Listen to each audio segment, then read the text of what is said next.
You know, I never spoke about him until they indicted me. And once they indicted me, I can now just speak the way I want to speak. He's a corrupt person. He's a horrible president, the worst we've ever had. The happiest man in our and our country team today. continuing to monitor this live speech. You're just listening to former President Trump in Michigan right now, and he's rallying for the first time since a judge ordered him to pay that $350 million in his civil fraud trial. And answering that question, if he would address that ruling tonight, he did. We heard him call the judge a crooked left-wing judge, a lunatic, calling the case a complete and total sham. We're continuing to monitor this. Kevin Cirilli, senior contributor with our partner, The Hill, joining us live right now. Kevin, thanks for being here, and let's jump right in. I know many were wondering if Trump would address the ruling. He absolutely did. Your reaction to the way that he is framing this ruling with his base tonight? He's turned the courthouse into the campaign trail. He was defiant.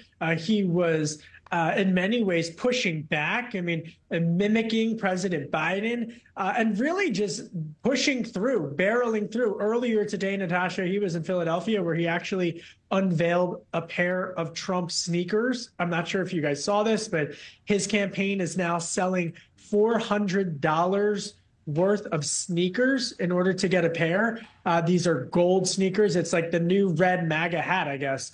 But, you know, look, I think as this case continues to move on, the Decision Desk HQ polls that I'm seeing over at thehill.com really illustrate that there are many independent voters who are particularly uneasy should Trump be found guilty in the January 6th case or in the Georgia case. But it has been, objectively speaking, a good few weeks for former President Donald Trump on the legal bills side, not so much. But in terms of the case at the Supreme Court, in terms of Fani Willis, who we mentioned down there in Georgia, he's been able to push through. So the money that he's having to pay, you know, from his perspective, from the campaign's perspective, it's not an issue that sticks around longer if he's reelected back to the White House. Okay, I'm glad you're bringing this up. So you're saying Trump's hardcore fan base likely not swayed by yesterday's ruling, and we can actually hear the crowd just getting so stirred up as he is painting, you know, this witch hunt narrative that we've seen from him.